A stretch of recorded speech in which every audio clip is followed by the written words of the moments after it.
All right. Hey, everybody. My name is Tomi Akatunde, and I'm the founder of Modern Mea, a platform that celebrates, supports, and empowers Black moms through content and community, like the community we have gathered right here today. This is Mom's Night In, and tonight's focus is on summertime parenting. Summer is here, and Corona is still here, and a lot of the tools that moms used to use to, make a distinction between work and life just kind of are up in the air right now. So how do you manage that reality of always on parenting and being able to, provide for your kids and also yourself in a way that makes you feel empowered. So I have three amazing ladies with me. I don't know how you see them on your screen, but I have Darcel White of the Mahogany Way. Hey, Marcel. Or Darcel, sorry. Dr. Irene of Afronanny LLC. Hi. And Muffy Mendoza of Brown Mamas. Hello. Hey, how are you guys doing? Good. Considering you. Yeah.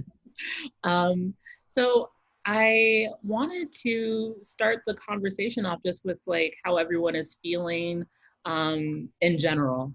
Like it is really, really draining. um, yeah, so draining. I'll start us off by just sharing how hard it's been for me to focus on anything. I have two freelance jobs and then Modern Mea, and it's just been really, really hard to put down the phone, not see the news stories, not get irate and angry about every news item I see, every performative ally post I see, just everything. I feel like the tolerance that I had about being Black in America has just crumbled. This idea of like having to take everything on and just take and take and take and take, and that's just the way it is. Like that defense mechanism has disappeared, and in its place is just like I can't focus. So I really love these Thursday evenings because it allows me to like reconnect with everybody and myself. But yeah, that's how I'm feeling. How about you guys? I've been feeling pretty much the same. Yeah. Um, I'm good overall. I could be worse, but I am having trouble focusing. I eat like once a day, which I know is terrible, but I don't really have an appetite like I used to. Not sleeping well, not doing like I was. Um, I was telling one of my girlfriends last night on the phone, when I'm with people and I'm trying to have a conversation with them face to face, my mind just keeps rapid firing of the last few weeks. And like you said, I feel like I have nothing left. There's so many emotions: joy, sadness, anger, frustration, betrayal, hope sometimes. And it's just been difficult. Muffy, how about you? So I've felt very ready. I think that's the word I can best use. I think that I've been a student of white supremacy for probably the last decade and a half, just studying white supremacy and studying the effects of it on our children, on our parenting, on the ways that we socially engage one another. And I've kind of felt like while I've been very anxious about what should I say, what shouldn't I say, what should I do, what shouldn't I do. I'm ready for change in our country. And I feel like the culmination of COVID-19, along with all of this white supremacy basically bubbling over at this point, is making us more ready for change. And I'm just really hopeful that this is the time, like that this is going to be the time that white people are going to recognize, and that Black people are going to have the courage to really stand on our experience of what has been going on for real in this country for the last 400, 500 years. Because I think we've been kind of like in this place of sheltering white folks from the truth. Mm. And I think we're finally at a point where it's like, no, I don't care if I'm in a work meeting. I don't care if I'm having a conversation. I don't care if I'm on Facebook or Instagram or wherever I'm at. It's time to call a spade a spade. And what we're dealing with is racism and white supremacy. And I feel like we're at the point where people are becoming less afraid to say that. And that makes me feel good. That makes me have faith in us. That's real. That's true. I I feel that way too. Like whatever respectability politic training that I got has just like completely come Yep, it's on, gone. and I have just been calling. I shouldn't call them hoes. I've been calling hoes out though. Right? That's the truth. Because it's like it's got to be at some point we've got to get to this point where it's like it's like that uncle that comes to all the cookouts and you know that he's cheating on his wife and he's bringing his side piece and nobody says nothing. Well, I feel like we're at the point where it's like all the women are getting together, like checking him and the side piece. Like you can't be here and you're married. Yeah. And I feel like that's where we're at right now. And I love seeing it. Like I love, especially I knew it was getting real when I heard people start saying white supremacy. I'm Yeah. like, yes, because that is what we're dealing with. Racism is kind of the way of sugarcoating what we're really dealing with. We're dealing with white supremacy on a whole nother level. Yeah. Yeah. It's so true.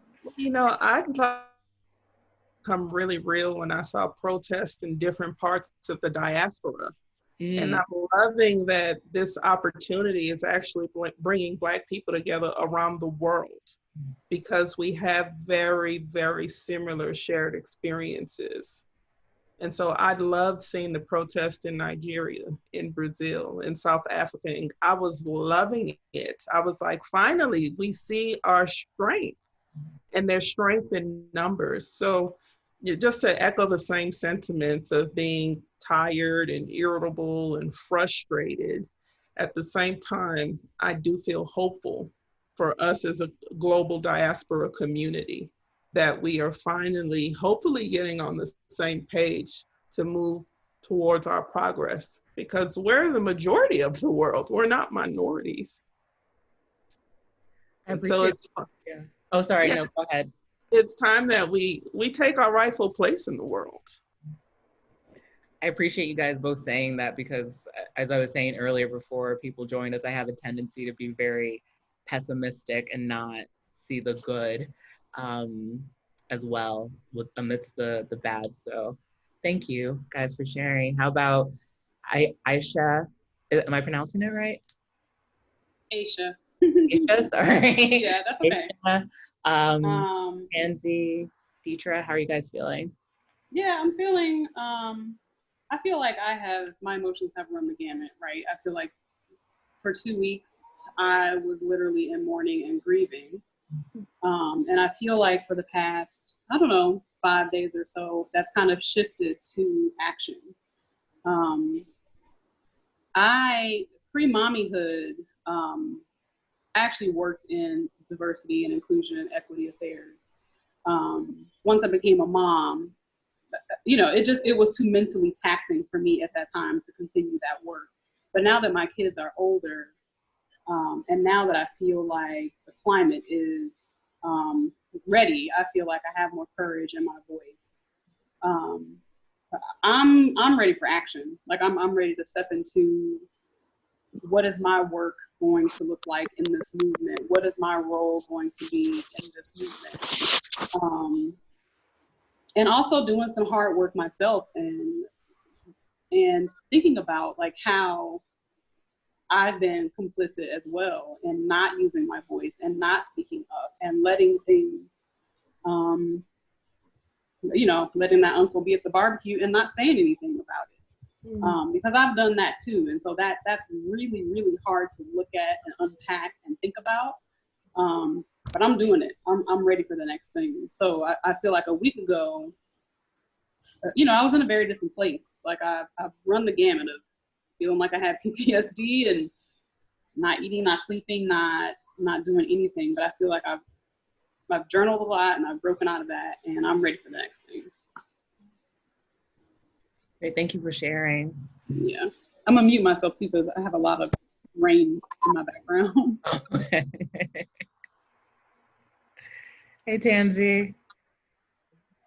So for me, I'm gonna keep my camera off. It's dinner time out here, so you'll see people walking. So anyway, gonna week, I guess.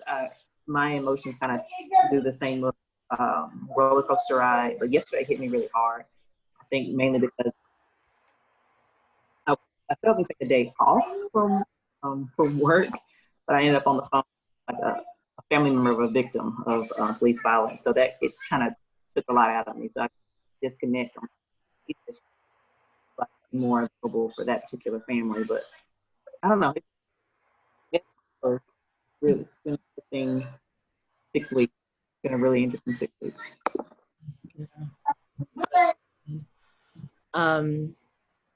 Sorry, so Deetra, I won't be able to do my usual like dropping links thing because I told people earlier I accidentally burnt my hands.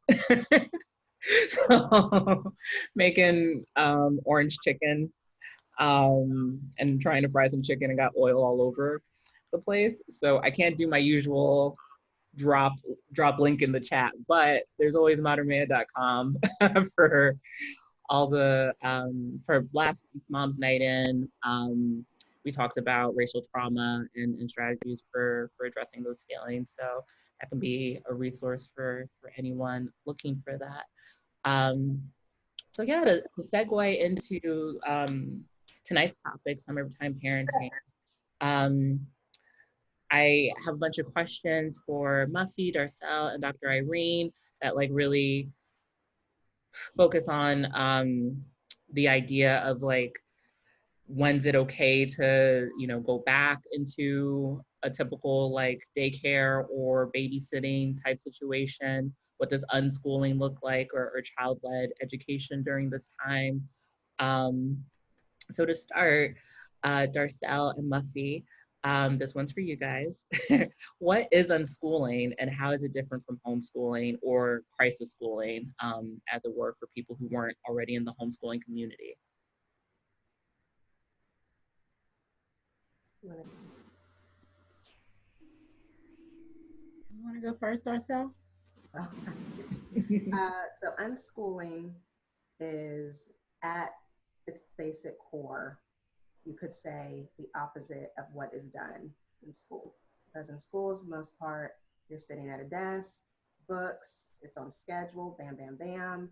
Everyone is taught the same curriculum in the same exact way. Unschooling is, some people say child-led. I prefer the term interest-led. And it's not just, for me anyway, it has not just been like academics. It's changed the way I parent. It's made me a better mom. I have a great relationship with my kids. We learn together. Things I thought that I remembered from school and I didn't because I was just memorizing it for a test or was not at all interested. Now I'm going back through it with my kids. I'm like, oh, I really like this. And so it's fun, it's challenging, but you basically have the entire world at your fingertips to be your classroom if you want. And it's fun. I guess I keep saying that, but it is. We just have so much fun together. And it, one way, like I have 3 kids. They're 15, 13, and 10. My 15-year-old is autistic and dyslexic. My 10-year-old is not diagnosed with dyslexia, but I know he has it because I do and his sister did. It does. And we have a rhythm, and it flows, and it feels good, and it can change month to month, actual season to season, year to year. And there are no there's no really right or wrong way to do it. I think it's what works best for your family. So if something's working for 3 months and then all of a sudden it doesn't, you have power to change that. You and your kids get to decide how you want to continue on. And I really love that about unschooling. Yeah. And Muffy, how would you define unschooling? So I like the word that Darcel used, which is rhythm, because I think that's what, when you make the transition from, or if you maybe, I don't know how many people have kids in school or how many people have kids that are at home, or were in school and are now at home. But it's really about creating a rhythm within your household, and letting learning become not education, because education is the process by which we transforms to one another. It's how we pass down how people are supposed to behave in our society. Learning is what happens when a person gets curious. So I think the biggest difference between what unschooling is and what homeschooling and schooling at school is that unschooling is more curiosity led. So like for what works for my family is that every day my kids still are required to do reading and math, because I'm sorry, I'm not raising no black kids that can't do reading and math. Like, it's just not happening. We're not going down that road. So I require them to do reading and math every day. They have 30 minutes of required reading. They can choose to read whatever they want. If they want to read a picture book or a magazine, that's fine, as long as I know that they're reading. And then they do 30 minutes of math instruction. And then the rest of the day is pretty much what they decide they want it to be. Like, we don't, and it's been interesting because when I first started learning about self-directed learning and child-led learning and curiosity-led learning, I was really afraid because my kids at that time they were probably 8 and 9 years old, and I was like, my 8-year-old hadn't yet learned how to read. I was still teaching him how to read, and I was not convinced at all that he would learn on his own. But over time, he actually did. He learned on his own. Like, it was not something that I had to prompt. It was not something that I had to force. He likes video games, and there were certain video games he was excluded from playing because he couldn't read. So he made it his objective to learn because he wanted to play these video games. So I think that my kids are 10, 11, and 18. I have an 18-year-old son. My 18-year-old son I homeschooled for 4 years, and then he wanted to go. And he as well, but I homeschooled him for 4 years, and he also did curiosity-led learning. And when we put him back in school, they basically were like he didn't need school. Was in all the senior classes because we got him a math tutor to help him with math, and really he started reading really high level books, and so his comprehension grew from there because we let him read what he wanted to read about. So for me, unschooling is just about creating a rhythm in your household, to where everybody can really follow their curiosity and follow their passions. And that included myself as an adult, because I always like to say the whole unschooling process kind of, it grew into the basis for which I live my life, and also the basis for which I run my business, which is basically, helping moms to live a freer life, because that's what I believe in.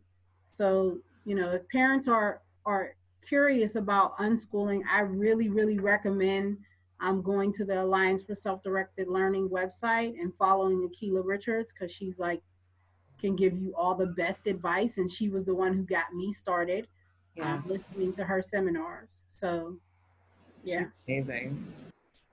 she's Uh, amazing. what's the fate of a free child? Yeah, Fear of the Free Child is her Fair- podcast. Yeah, great podcast. Um, sorry, my husband is helping me with my icing situation. Yes, please. Here. How do you incorporate some of those unschooling tenets into for parents whose kids are out of school right now and are looking for ways to keep their kids engaged, but don't have the teacher-led education outlet anymore in schools?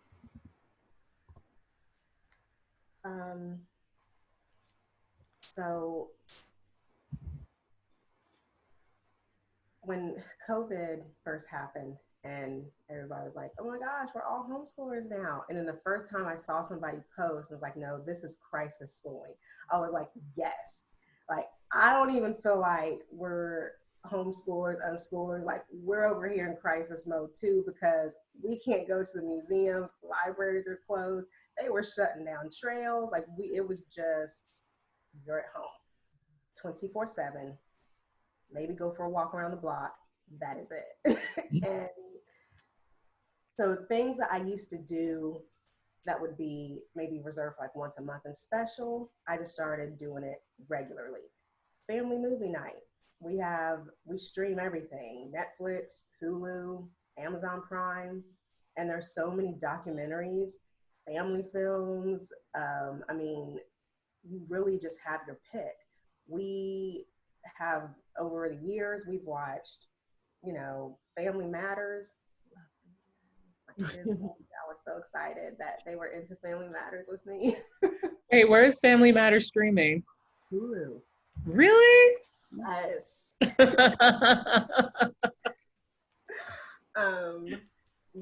And don't be afraid to let your kids be bored, because we're so used to go, go, go. Yeah. But if you don't have time, if you're not bored, how do you eventually figure out what you want to do? I mean, otherwise so unschooling can be, like the parents, we are the facilitators. But if we're constantly, do this, what about this? Oh, did you see that? Like, check this out. Like, I leave stacks of books and things around the house in plain sight where I know they'll see them, or like, on their bed and things. And then there are times where they're like, I'm bored. I'm like, oh, okay. So what do you want to do then? I don't know, I'm bored.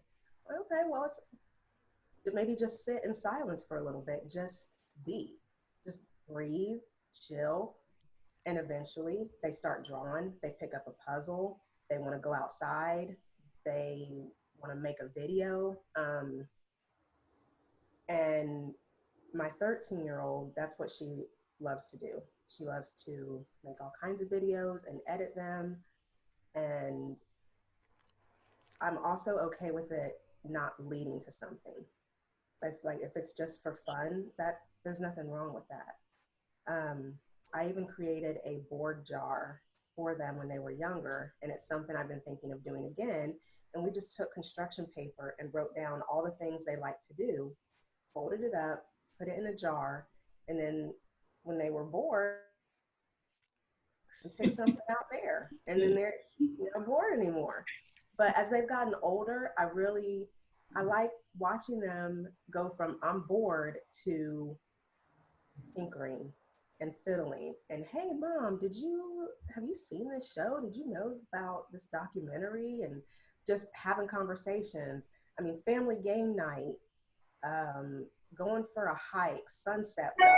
Like, it doesn't have to be grand, big ideas. It can just be the smallest things and making memories. But sometimes I think we look for the big picture and everything has to be important, and we don't look at the mundane. And making those memories and connections, those are the things they're going to remember. And later on, they will start making connections and building it to something bigger. I love that answer. And that's the thing that I love about unschooling too, is this sense of freedom, of having control over your destiny and having choices. When I interviewed Akila, I told her the thing that struck me was like, when I was in school, I was such a good student because someone was telling me what to do.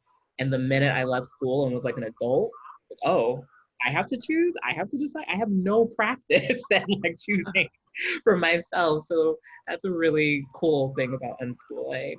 Muffy, what do you think? So I always like to tell parents who are curious about unschooling, being a kid is not a handicap. Why do I care if you're bored? Like, that's a personal problem. I tell my kids all the time when they come to me and say they're bored, I'm like, that's personal. That has nothing to do with me. I have something to do right now. So it sounds like you need to find something to do right now because I have something to do. One of the things that I love about unschooling is that it has freed me to have boundaries with my children. If you need to do something, you need to get on my schedule just the same way. If somebody inboxes me and says, I need to pick your brain, you need to get on my schedule. So do you.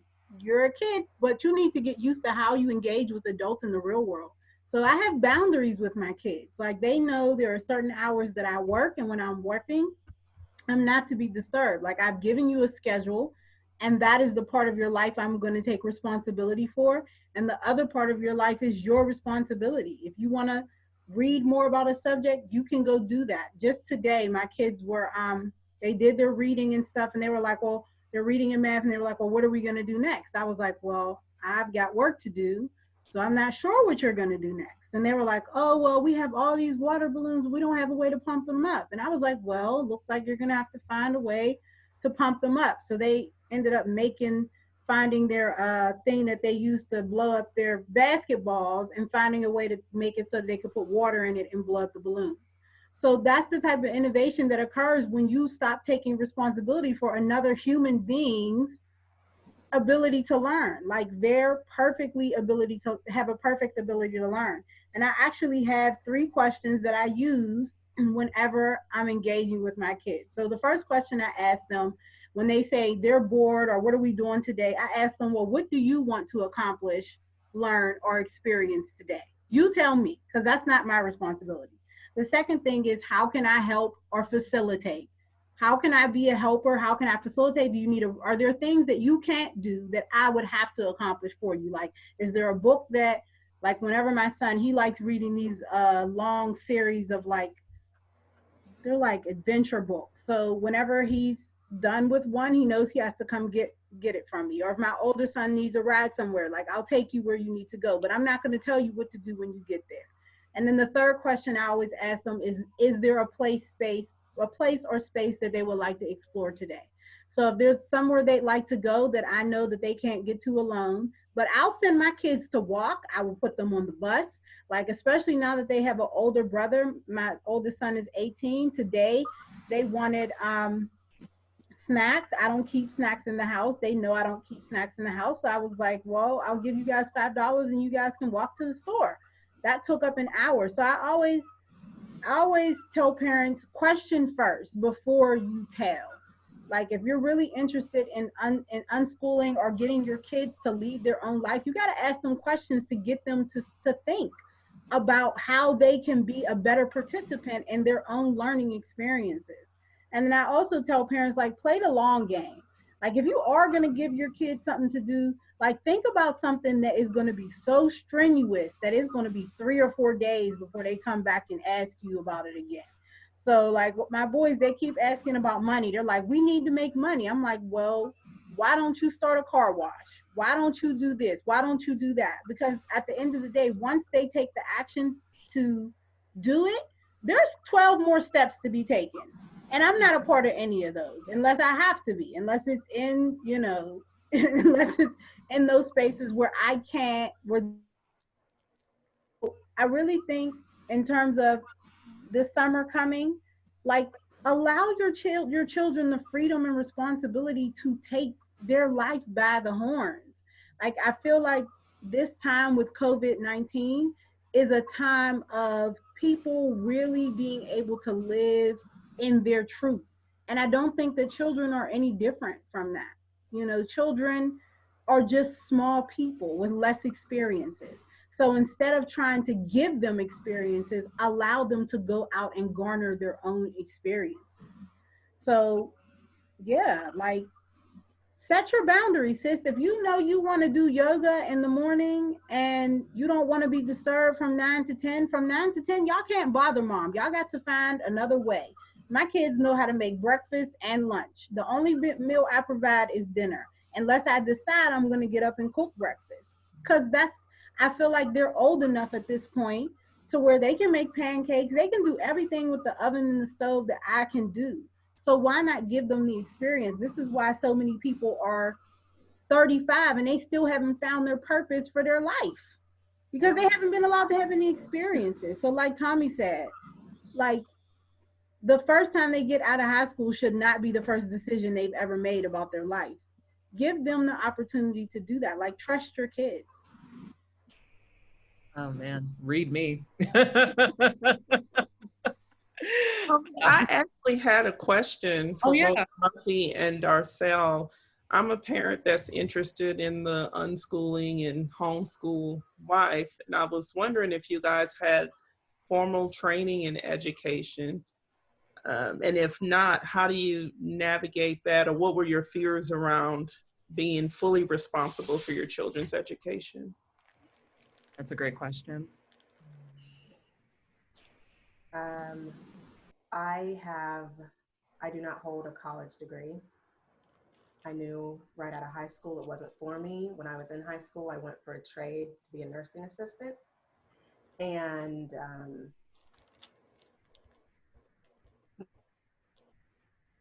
was not that with my oldest, as I started to notice some differences in her, it wasn't that she wouldn't be able to learn. It was that the school system would tell her she wasn't smart enough in certain areas. And if she couldn't do it this way that it was taught, then she was never going to learn. And I really did not want that for her. And so I took it from being a fear into, okay, well, what if we pretended school didn't exist? That was one of the best pieces of advice I got when I first started. Several people said, pretend that school doesn't exist. Take a year. You can split it up from their birthday or whatever. You can follow the traditional school year if you want, and make a list with them of the things they want to do, what you want to do, places you want to go, places they want to go, and pretend school does not exist. There's no grades. We don't do grades anyway. No set curriculum.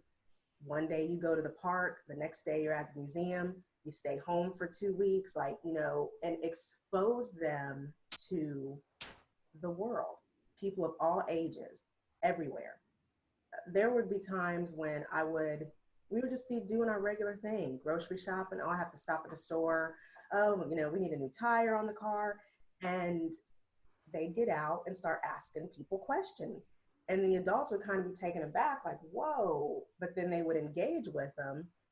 And so from a very early age, my kids learned how to have conversations with adults of all ages. And they were never afraid to speak up. There's no stupid question. You have a question, you ask it. And that's one of the beautiful things I also love about unschooling. So you do not have to have formal training. I mean, even, you have to follow your state's rules that they set for turning in the notice of intent, and each state has their own.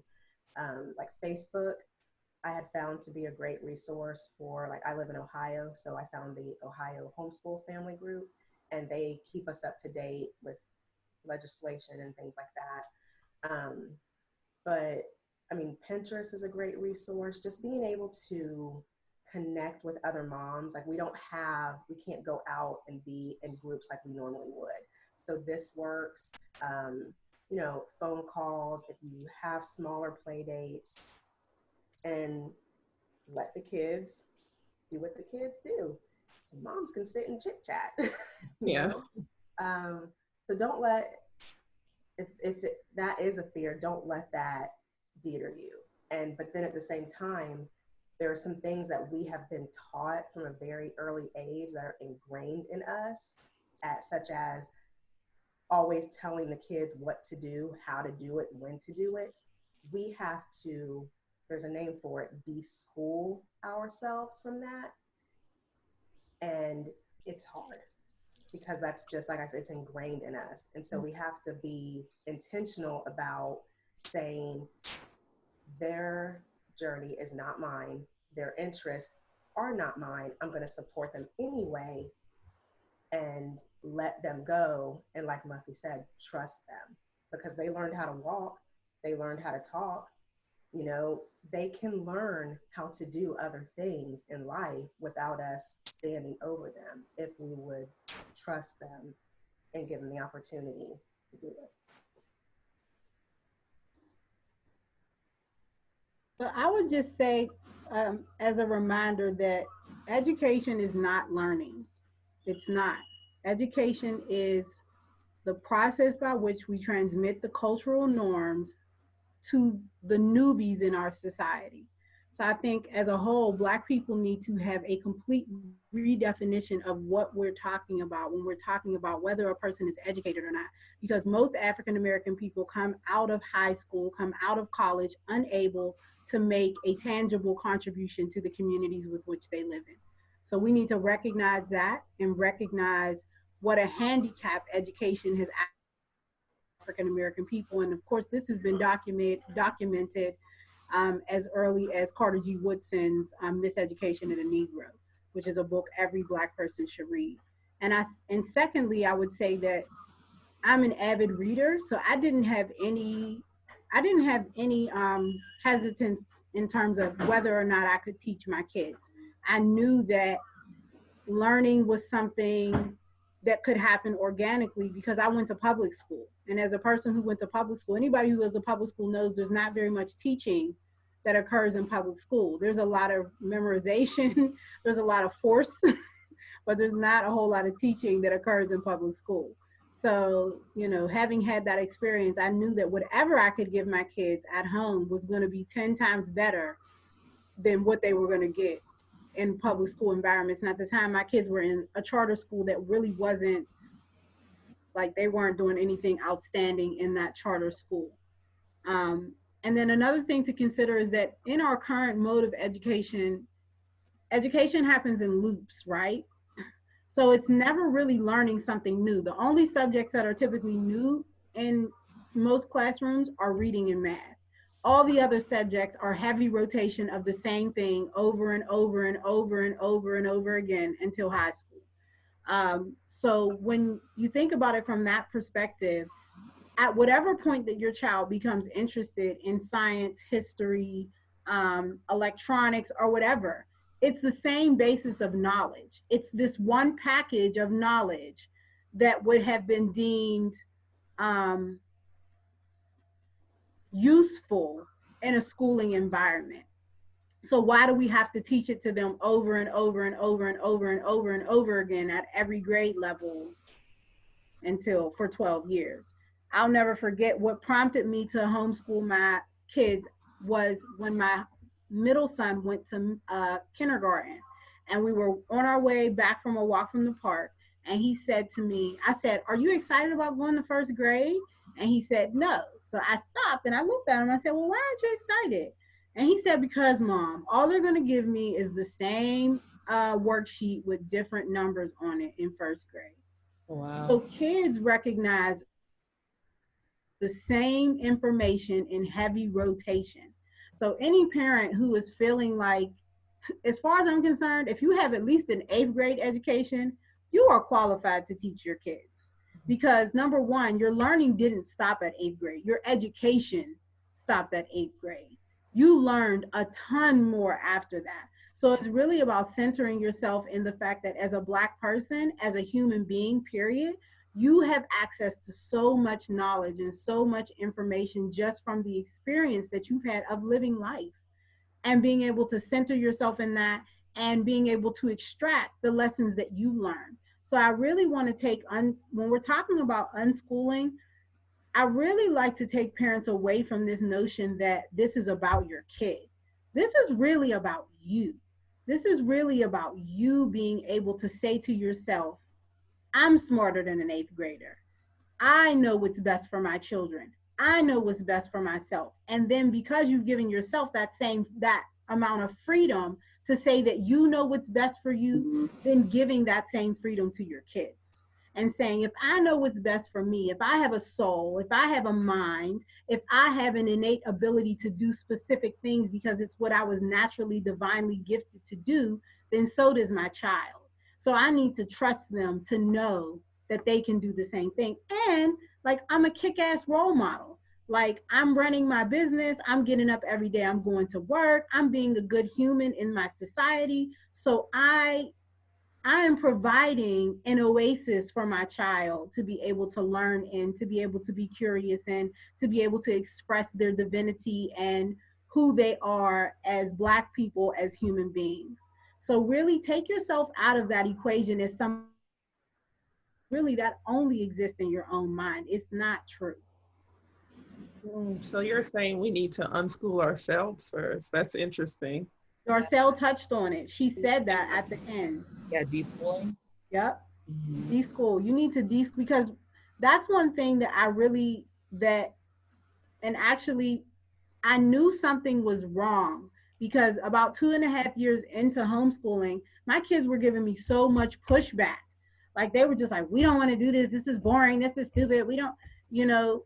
And I was like, something's not right. And I actually went to a seminar where Akila was speaking, and she was like, yeah, that thing that's happening, it's your kid telling you this doesn't work. And that's what gave me the courage to be like, oh, okay, so I'm not crazy, because I was already thinking like, this is not working. It's not working for me to just take the classroom and bring it home. Like my kids are rebelling against that. And so I had to trust myself. I had to trust that what they were feeling and what I was feeling was not like crazy.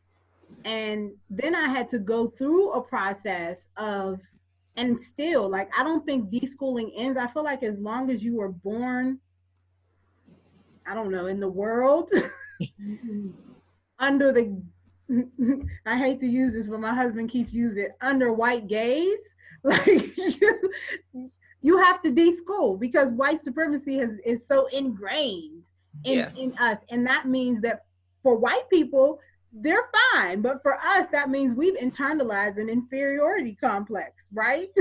That says we're not good enough to do anything. Mm-hmm. Yeah, and we're gonna do a mom's night in about race at the end of the month, race and racism, and a big part of that deschooling is unlearning this inferiority complex that we've had drilled inside us for hundreds and hundreds and hundreds of years, and how you keep that from creating a chip on your shoulder and your kids' shoulders too, as you teach them how to move about the world. So thank you guys for that. Dr. Irene, I would love for you to tell us about AfroNanny and the need for like culturally competent childcare. Sure. Well, my name is Dr. Irene Obika, for people that don't know, and I'm a psychiatric nurse practitioner as well as a family of Texas. And the AfroNanny came to me one day last year when I was pregnant, going through a really difficult pregnancy like a lot of Black women face, and I was taking care of my toddler. And my husband at the time would travel a lot for work, so he was rarely home, and we didn't have any family around. So I'm pregnant, going through a difficult pregnancy, raising my kid, trying to teach him about his culture, and just really struggling, balancing family life and professional life. And so I needed some help. So I went online to a lot of the caregiving sites that we usually use, mothers that need assistance. And I was really disgusted at just the imagery I saw. I was tired of seeing women that didn't look like me and kids that didn't look like mine, but they always seemed to appear as dainty and worthy of help and assistance, right?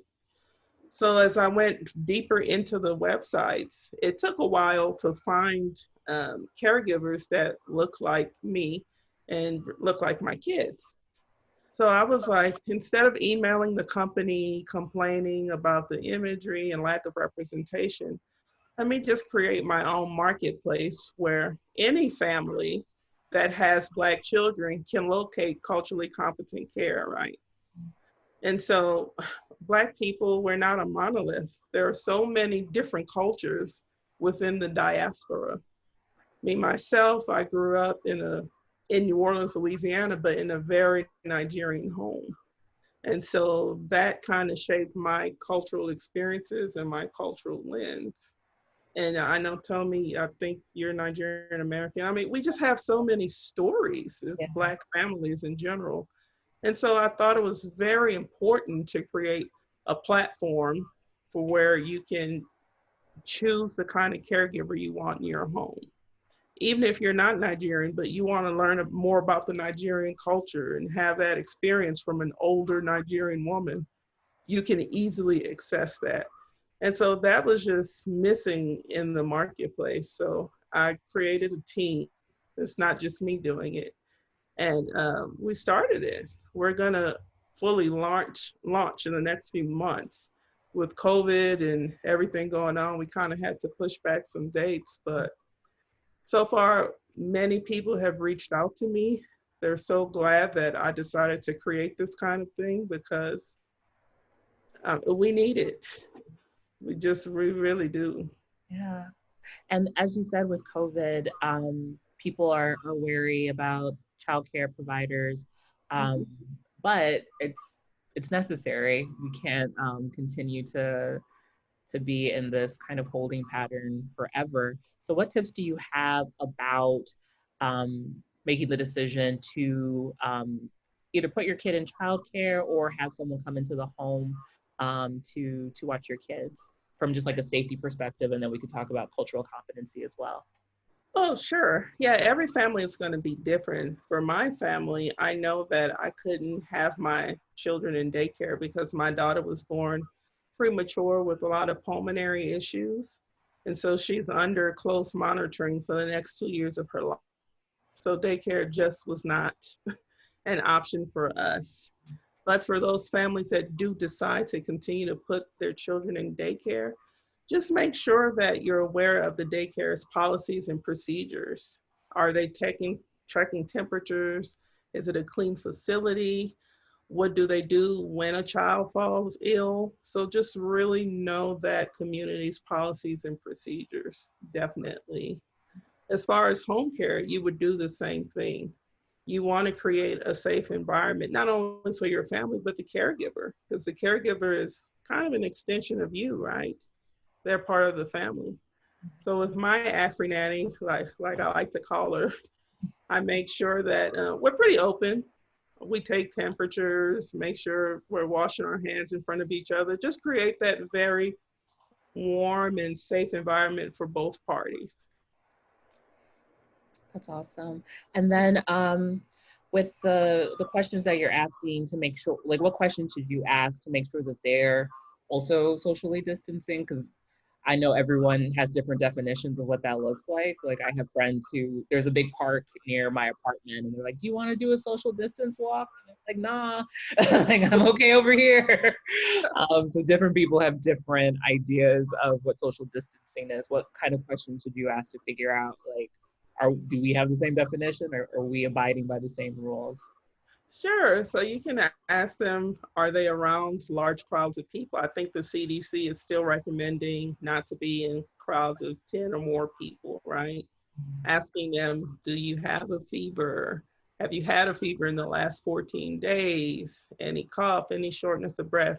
So really educating yourself on what the CDC is recommending, I think is very important. And so you can tailor that around what you're going to ask the caregiver.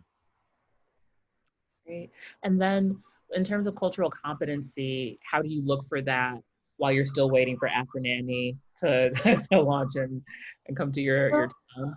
Well, I'm glad you're asking that because we're still matching families, even though the technology isn't ready. So in order to be on our platform, both the parent that's requesting the help and the caregiver, they both have to take a background check because we want to really create this safe community, this virtual village, if you will. The caregiver also has to take a basic safety exam. It's a 10-question exam that just really tests the basics of taking care of a child. Like, how do you respond if a child is choking? You know, just basic, but you must pass that in order to proceed. And we created a cultural assessment. And so with the assessment, it's, I think, about 10 to 15 questions that are scenario based, and they gauge how a caregiver would respond in a certain scenario, scenarios that happen all the time in a Black child's life, right? I'll give you an example. Please. I think one question, and this actually happened to me, so I pulled from my experience and my other founders who are also in the mental health space. I was 10 years old, growing up in New Orleans, and you know, everyone around me is very fair skinned, light eyes, straight long hair, you know, that look. And I came home crying one day to, it might have been my older sister or my mom. They're like, what's wrong? And I said, well, I'm ugly. I want hair. I don't want to wear cornrows in my hair. I don't, I don't like the way I look. What do I do? And so that was one of the questions that we have in the cultural assessment exam. And I think one response says, you're beautiful just the way you are. Mm-hmm. Another response is, we can straighten your hair and bleach your skin if you would like. And believe it or not, we've had some caregivers to choose that type of response. Oh my gosh. And it's not that it's right, or I mean, it's wrong to me, most of us, but we don't ask you if you choose that option, but we like to tell the parents, or well, show the parents, here are the caregiver's results. Mm. So are you comfortable with someone who has this psychological mindset in taking care of your child? Because remember before I said your caregiver is an extension of the family. So I thought that was very crucial to do a cultural assessment for our caregivers. That's amazing. And those are questions that you can kind of crib and ask, you know, if you're looking for a provider in your area as well. How can parents use childcare as a part of their like summer parenting plan? I know people, you know, were using nanny shares. Is that something that is still prevalent with COVID? And yeah. Mm-hmm. Yeah, sometimes we do have parents who inquire about nanny shares, but I always like to say, you know, you want your nanny to be around as minimal amount of people as possible because of the COVID and the social distancing and all of that. So if by any chance you can just nanny, please go ahead and do that, because you don't want your nanny to be exposed to so many people and then come into your house. So you want to be cognizant of that. And what are some ways, some suggestions you have for like how to like use childcare right now in a way that feels safe, but also allows you space to not do this always on parenting that people have been called to do because of social distancing and the quarantine? Sure, I know with a lot of older kids, a lot of platforms are doing what they call virtual babysitting, where the parent, you might be working from home like I do, but your caregiver can spend that virtual time with your child, however much time that you guys already decided, just to keep that child entertained, right? Because there's only so much YouTube you can expose a child to a day, you know? So virtual babysitting is what a lot of people are doing now. But honestly, and this is what I do, I need someone there hands-on. But that's because my kids are still so young, 3 and 1 year old. So. Yeah. This is a question for all three of you guys. And if you guys would have any questions, feel free to leave them in the chat or pop in. But how do you recommend people deal with like the emotional toil that always on parenting can take? I know, and also like keeping in mind that some people don't have, you know, older children that they can tell to go into a board jar or like do some interest-based learning. Like, how do you deal with the pressure of that? Thanks, LaTanya. Thanks for joining us. Have a good night. Good night, LaTanya. What was your question again? I'm sorry. Yeah, sir. Like, how do you deal with the emotional toil of always on parenting for people who have littles that need them all the time to people who have older kids, but still feel that pressure? I know something that I need in my home for my children is structure, having that routine, making sure they have nap time because that's also your time to nap and your downtime, right? So having a routine is crucial for a lot of children. And just to ask Darcel and Muffy, I was wondering about the routine of homeschooling. Is it is it kind of a loose routine or is it stringent? How you guys are doing it?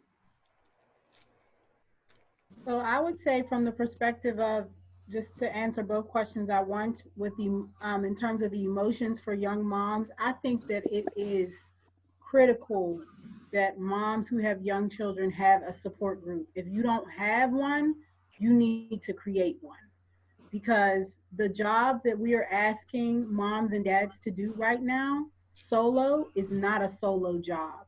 It is a job that is supposed to be done by a community. So I know my saving grace, and I went through really bad postpartum depression with my two younger babies. And my saving grace was the girl who lived upstairs. If I would not have had her, I'm telling you, one of my kids probably would not be here right now. But that's why I was so adamant once I moved back to my hometown to start a support group for Black moms, because I knew that my depression went very, very deep.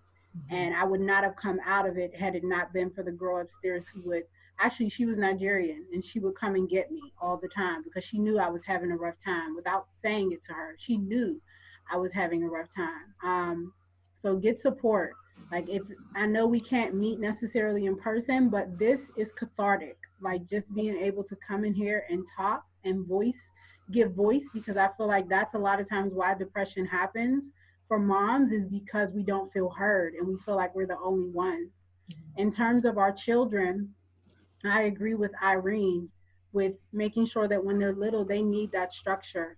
They need to have nap time. They need to have play time. They need to have time with other kids, because it is, when we think about communal living, we're thinking about it from the parenting perspective, not thinking about it from the kid's perspective. If you're feeling lonely, chances are your kid is feeling lonely, especially if it's the only child.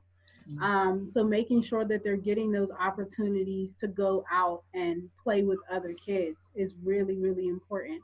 Do you have any tips for that from like a social distancing perspective? Like, what do play dates today look like? Well, I know one of my girlfriends who has a only child. Like, he's constantly on FaceTime uh with his friends. Oh. And then also find one kid. Like, most of my friends who have only children, they have one kid in their neighborhood who their kid is allowed to play with. Like, they may not be able to play with 12 kids, but it's because kids don't have the emotional vocabulary a lot of times to express themselves. We kind of have to interpret their emotions for them. So I just think it's really important. I don't think that kids can emotionally handle isolation. Um, and I just think it's unhealthy for us to ask parents to completely isolate their kids without any other, you know, without any other child interaction. I don't know that that's healthy. And in terms of unschooling, I think that once you do it, you get into a rhythm, and your rhythm becomes your schedule. Like, nobody, there's a certain time I'm up by every day. There's a certain time my husband is up by every day. There's a certain time my kids are up by every day. A big part of unschooling is just witnessing your kids, right? So you need to figure out what works best for them. Like, sometimes I'll wake up, my sons have to do 30 minutes of math every day. My middle son is a night owl. Sometimes he'll get on his tablet and he'll do his math at night on the computer. So, and I wake up in the morning and it'll be like, oh, he completed his math. So I think you just have to really, you got to witness your kids and see, it's going to be uncomfortable. I think that's the number one thing that we have to accept if you want to be an unschooling parent. Homeschooling is different.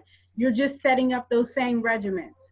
If you're interested in unschooling, you have to accept that it's going to be uncomfortable and that there's going to be a probably pretty significant amount of time, I would say 6 months to a year, where you're just figuring things out. Yeah, Darcel, what do you think? So I'm a single mom now. I have been since 2013. I'm divorced, and their father is not in the picture at all. So for years, I didn't have my parents because they moved when we lived in Virginia to be with us, and then I decided to come back home, and it was years before they came back. So they didn't come back till last year. So it was just me and the kids. And I mean, we have, I grew up here, so I had my church family and some friends that I used to work with, but everybody has their own lives too. So over the years, I've had to get really, really good at self-care. And I know in the beginning I said I'm not doing the best at it, and that's honest. I'm not doing as well as I was, 3 months ago. But I make a point when I get up every day. I used to just be, I needed an hour and I was good. The last 3 to 6 weeks, I need 2. I need 2 hours in the morning by myself. I'm not a morning person. Don't talk to me. I haven't had my coffee. Like, I just need to be alone. And so my son is usually the first one up after me, and he's 10. And him and his sister, the 13-year-old, will both, if one of them gets up and if I'm not here, because I've been driving to walk around the lake, if I'm not here, they just go about their business. If I'm here, the first thing out their mouth is good morning, and then, is it still your time? Like, yes, it is. Like, okay. Their stuff, and they go right back to their room. They're like, let me know when your time's done, and then I'll come back out. But they know I need it. And they know you need it because you told them that you need it. Yes. Yeah. Yes. I don't want to be crabby with them, Yeah. Like I need to be well too. I can't be all that I need to be for me and them if I have nothing to give. So I'm like, I need this for myself. I got to do this. And it sets a good example for them too. Like, it's okay to put stuff down at a certain time of day and just chill. I'll do devotions. I will journal. My do not disturb stays on my phone from 11 p.m. until 9 a.m. And they're like, I've been texting you. Well, my do not disturb was on, but you already know that. So like, that's my time. So putting those boundaries in place, doing the best self-care that you can. And it does, people think like, oh, bubble baths. No, I don't like bubble baths. I just, I like sitting on the couch under my blanket with my coffee. I like going for walks. It could be what do they do? FaceTime chats when people go for walks. They've been FaceTiming their friends or their family. Reading a book. I mean, knitting, I don't know, crochet, sew, whatever it is that you do that you find joy in. And if you don't have that yet, figure it out. Yeah. Because you need it. And it's just, I think that's one of the things that's been saving me the last few weeks. I also see a therapist. Yay, therapy. I need that person. Yeah. That I can just go and, how are you doing? I am not okay, and this is why. And she's not trying to fix me. And it's not one of those therapists where it's like, where I don't know anything about her. It's a back and forth, and not like she's not crossing boundaries, but just, I feel you. Yeah. I know what that's like. I could understand. I've tried this, like throughout, in between our appointments, she will send me encouraging graphics and things like that. Like, she's good. That is amazing. I love her. Yeah. Self-care, therapy, yes, Yes. yes. If Mom Night In was Sesame Street, every episode would be brought to you by the letter T for therapy. Like I feel like every session we're like, therapy. Yes. It's amazing. I'm really thankful We for this share this. time. Oh, sorry. Oh no, just thankful for this I time. just wanted to ask Darcel if she like. I feel like therapy it has been a part of the deschooling process. Do you feel like that too? Well, I just started seeing her like a year ago. Previously, when I was in therapy, and I ended up with a guy, and I ended up with one lady before him who told me, because I used to wear my kids in baby wraps and stuff, and she's like, and I had to let her go. You're not in Africa. Ooh, bitch. You don't need to do that here. Your child is not going to learn how to be independent. Was this a Black therapist? No. Tansy bear. She got reported and was never seen again. Oh my God. And then I saw a guy, and that time it was because I was having, marriage troubles and all that type of stuff. So I just needed somebody to go and rant to. But I do feel like in the last year of seeing this incredible therapist, I just feel better in my skin, which then I think translates to unschooling and helping, because like you said, deschooling, it's not something, they say it takes a year. So I did 12 years. So technically I still have 2 years left if we wanted to follow that rule before I can finish my deschooling process. But we know it doesn't stop there. But just being able to unpack all that garbage that we've been subjected to and ingested and tolerated and told ourselves is really freeing. And then that translates to how I mother and parent my kids. So yeah, I'm by any means necessary. I like that is the most to take care of yourself. You have to. Yes. Ooh, I'll find that therapist and punch her though. I want to run up on her. That's another conversation. Culturally competent healthcare providers. Yes, so necessary. So necessary. Does anyone have any questions? Yeah, that therapist does need to be jumped. Like, I've never been in a fight. I've always been waiting to like just knock somebody. I feel like I would be good. I feel like I would be good.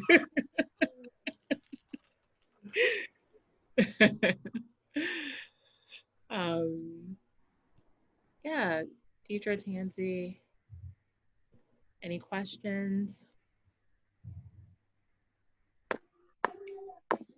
No questions. Just I guess my main takeaway was ask before you tell.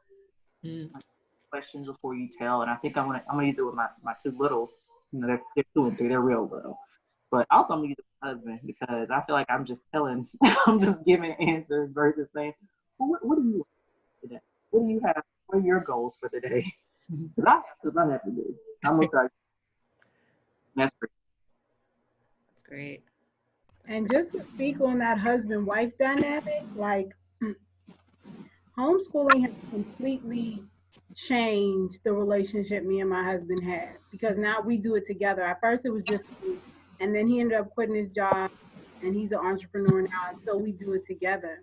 But it's definitely helped us in terms of just being able to communicate, because I feel like as a Black person in America, well, let me just say that as a parent, as a child who was raised by a single parent, I did not necessarily understand the dynamics of marriage, and homeschooling has made us work together in ways that we would not have previously worked together. But it definitely took a lot of that asking questions, and also just me as a woman raised by a single mom, I'm just used to taking charge. Like, I'm just going to do it. I'm just going to take care of it. I don't need any help. And watching my husband with my sons, because he is a boy and they're boys, it really gave me another level of respect for him, and being able to seeing the way that he works with the boys and how he can get them to do things in ways that are less coercive than the tactics that I was using. So just, I love that you said that, like using the questions with your husband, because when we're talking about how we engage with our kids, really we're just talking about how we engage with human beings. Like, instead of trying to convince what we want them to do, we're just trying to really convey the way that we feel and ask them how we can assist in helping them to be their best self. I love that. Are there any, is there anything that I didn't ask you that you think is worth like talking about in a conversation around summertime parenting? I know Dr. Irene, you had a question that we talked about on the phone earlier that I'll ask, but just in regards to summertime parenting.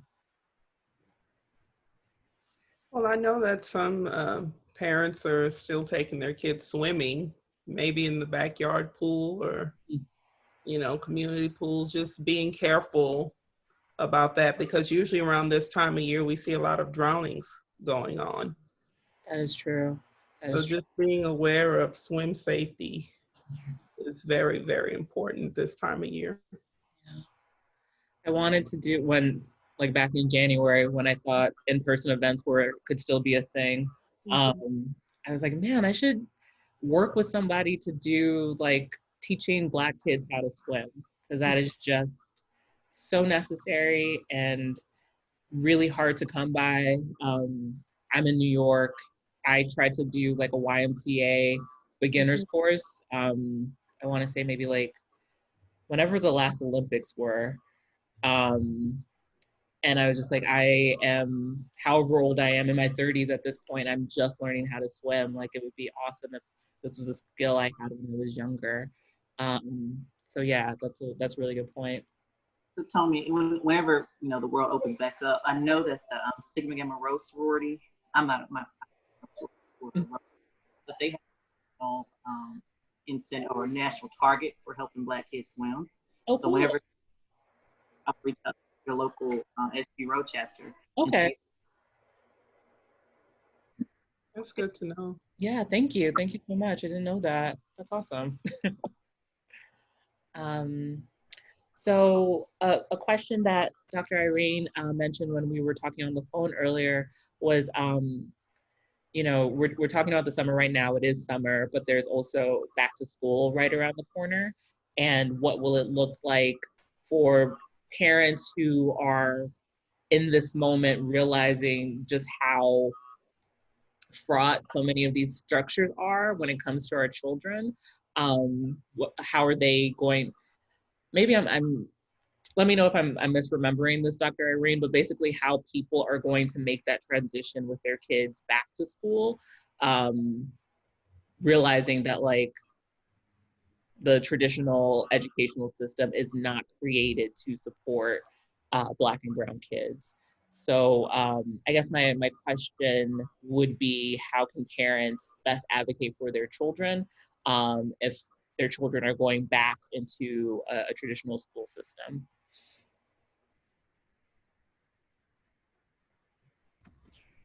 So I'm actually a member of an organization called Black Women for a Better Education.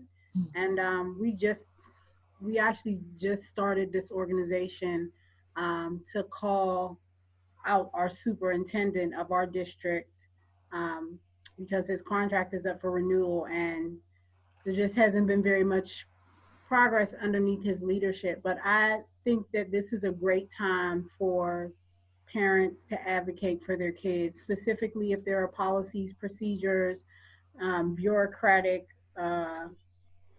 policies that are going on that are affecting their children's education. This is a really good time to develop coalitions.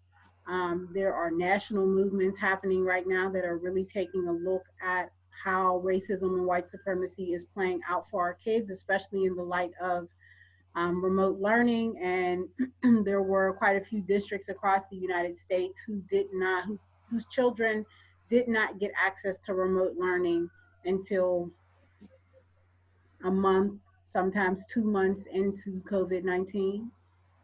So I think this is just a really good time to talk with your friends, to talk with your teachers, to talk with, you know, your kids, friends, parents who are in the same school or in the same district, and start to see what the similarities are between the experiences that your kids are having.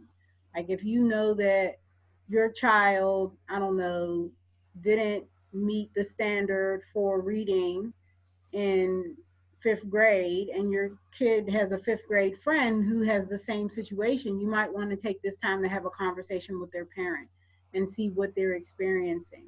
Because a big, I mean, a lot of what's happening in the American education system is definitely blamed on white supremacy, but it can also, there can be some blame put also in the way that parents have not had the time and a lot of times the inclination to really show up at these meetings for school board meetings and whatnot.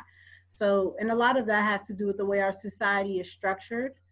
And, you know, unfortunately, Black parents have been on the go. So Yeah. now that we're having this time to have these conversations, to begin to widen the group of people we're having conversations with, and develop, even if it's just, you know, developing. I know I was talking to one parent and they were saying how they want to make it, they know that they all can't show up to school meetings, but if they can just get 5 of them who are basically in a group and rotating and bringing back the information. So just doing small things like that. You know, we know that change starts from the bottom up. So it doesn't have to be a big thing, but just finding out how can you advocate for your child? What in what small ways can you incrementally over time change the dynamics between your child and the system that's educating them? I love that. Darcel, do you have any thoughts? Yeah, I was talking to one of my friends last week, and the conversation of what if you have a kid with ADHD or autism, and they, you know, have their IEP or 504, and her concern was the way they're saying they're going to open the schools back up, and they want the kids to stay in the same room at the same desk 6, 7, 8 hours a day with a mask on. And okay, but then what about my kid is supposed to have an aide? They need to be able to get up every so often. They can't have recess. They're not getting to talk with their friends at lunch, and they have to sit in the same room. So, like Muffy was saying, is to just get really good at advocating. And like we were saying at the beginning of this call things out as you see them right then and there. Um, that's the only way it will get better. And I think sometimes people, they're doing the best they can too. Mm-hmm. And maybe they haven't fully thought, oh, what are we going to do in this situation? Does the IEP stay the same? You know, what if we need extra help? How are we going to get that? And just knowing who to contact and not giving up when you don't hear back from them. Because sometimes things get lost, unfortunately. Yeah. Yeah. Shouldn't happen, but it does, especially when it comes to our Black children. So unfortunately true. So real. Um, this was something that I forgot to ask Muffy and Darcel, but how did you guys come into unschooling? Well, so my oldest, my 15-year-old, when she was 3, she was in, we had started speech therapy. We lived in Minnesota at the time, and it was free through the district. So I was like, you know, why not? And I still, even then, didn't think she had autism. And I don't know what I thought it was, but, and we were wrapping up her 6 to 8 month stint, and she had been in a small room of, I think it was 10 kids and 2 teachers and an aide. And they said, they told us what they were going to do. They said, we are going to move her to a traditional classroom with 1 teacher and 25 kids. And I said, that's a big jump. Like, Yeah. that's going to take a while for her to adjust. And we've already seen transitions are hard for her. So how are we going to make that work? And their response was, she's going to have to learn at some point anyway. So why not just do it now? Oh my gosh. And I got up from that meeting and I said, no, she doesn't have to. And I will do it myself. And that's what I did. I had a neighbor who we lived in these townhouses, and the back was really open. And so our kids would always go out and play together, and we would sit out there and have mom time, and the kids would run around. And she gave me a book by John Holt called Learning All the Time. And because I was telling her, like I said, I don't know what I'm going to do, but I just know that setup is not going to work for her. And she's like, you know, check out this book. It's different from what we know as homeschooling. And I was completely hooked from then. And she was only 3. And I was married at the time. So I was like, can we, from 3 to 4, just see how that looks? And then 4 to 5, because in Minnesota, they didn't have to start school until 6. Some could at 5.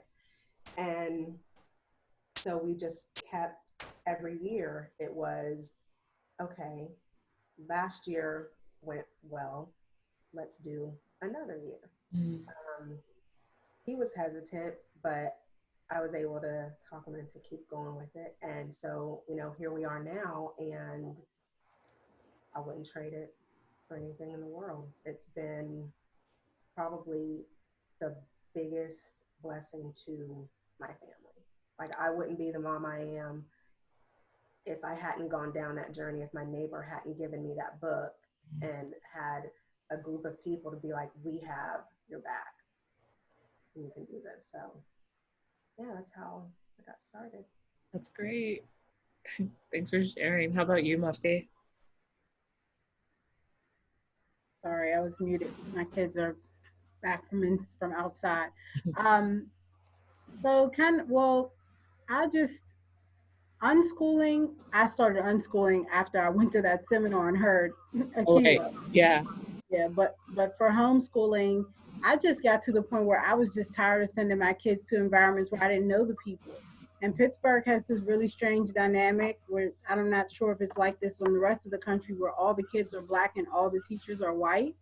So I just got to a point where I was just really uncomfortable, and knowing that I was a parent who showed up. You know, I was the president of the PTA. I went to all the meetings. I served the cookies, and it didn't matter how much I did. I just didn't feel like I could get to know these people. And my thought process was always, okay, I know what they show me when I'm here. I know what they're doing when I'm not here. And the straw that broke the camel's back was that one day, myself and the vice president of the PTA decided we were going to serve breakfast to teachers.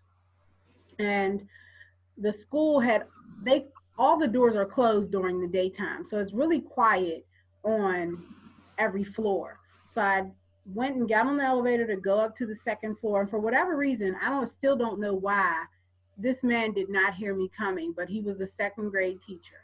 And I rolled my cart around the corner, and he had this little boy pinned to the wall and was pointing his finger in his face. And that was it for me. After that, I was like, my kids are coming out. Like, there's no way, because I don't know what you're here doing. If I had not came off that elevator at that time, his mother would have never known that he'd done that. And I'm just like, I will never know. Yeah. Unless my kid feels comfortable to tell me. And if your kid is being intimidated in any way, if they're being made to feel ashamed of telling, are they going to tell you? And I was just like, yeah, that's never going to happen. So I just got to the point, like I said, where I was like, I don't know you. I don't know what your real intentions are with my children. It'd be different if we lived in the same neighborhood or even the same region. Like he was, some of the teachers weren't even from Pittsburgh. Some of them lived out in like suburban country rural areas. So I just became very uncomfortable, and it had gotten to the point where I was like, some nights I was just up, just worried Yeah. about sending my kids to school the next day. So that I was like, I'm done, and I couldn't do it anymore. So I just pulled them out.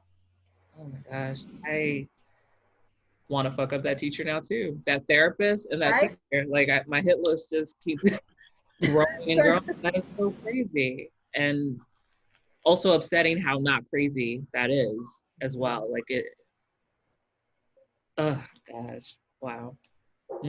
Yeah, that group that told me my daughter was going to move to a new class with all those people and one teacher, they were all white. Of course. And it was just like, it was said in this condescending tone, like, this is all you have. This is all you can get, so you need to just accept it. Like, nobody tells me what to do and how, no. Yeah. Gosh, I really appreciate all that you've shared, everyone. Thank you so much for this space and being together. Can you guys share where everyone can find you and one summer parenting tip that you want to impart or reiterate before we leave? I'll go first. You can find me on Instagram at Dr. spelled one word Irene or afrinanny.llc. Or you can email me also, Dr. Irene at afrinanny.com. A parting summer parenting tip is to listen to your children and engage with them. Like someone mentioned earlier, this can be a very stressful, isolating time, not only for us, but for them too. So just being aware of their emotions with them, I think that's very important to do. That's great. Thank you. You're welcome. I'm going to type my information in the chat real quick, but my blog is themahoganyway.com and my Instagram is the same. And if you go to my blog, you can just click the social media links at the top. My most active ones are probably Instagram. I'm getting back into blogging more, but Instagram is where I'm at most of the time, and Pinterest. And I would say the biggest thing to do this summer would be to take the summer and pretend that school doesn't exist. And just do as many of the things, get as creative as you can, and have fun with your kids. Like, really be with them, be fully present. We're already in a situation where we've had to slow down. So just continue with that opportunity, pretend school doesn't exist, and go have fun. Thank you, Darcel and Muffy.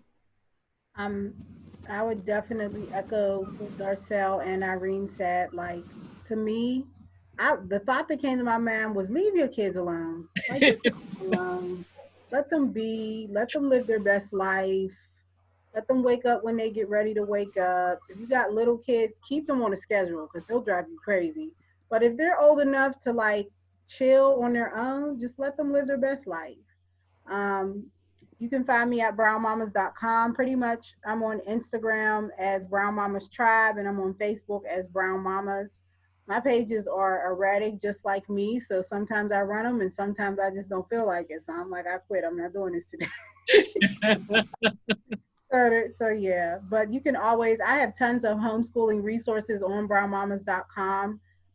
So you can visit there if you're curious about homeschooling, and then YouTube too. For it's Brown Mamas TV on YouTube. Yes, Tansy, these toddlers are running things. Yes. I'm so glad mine are old. You're the toddler. Well, I'm Tomi Akatunde. I'm the founder of Matermea. It's matrmea.com. And yeah, we do these every Thursday evening at 8 p.m. Our next event is going to be a mental health check-in with a therapist by the name of Natasha Williams. And then the following Mom's Night In will be about race and racism with Parenting for Liberation author. And yeah, you guys enjoy the rest of your evening. Thank you so much for holding space and being here with us and sharing your wisdom and sharing your stories. I really appreciate you all. Thank you for having me. Thank you. Thank you for having us. Of course. This is great.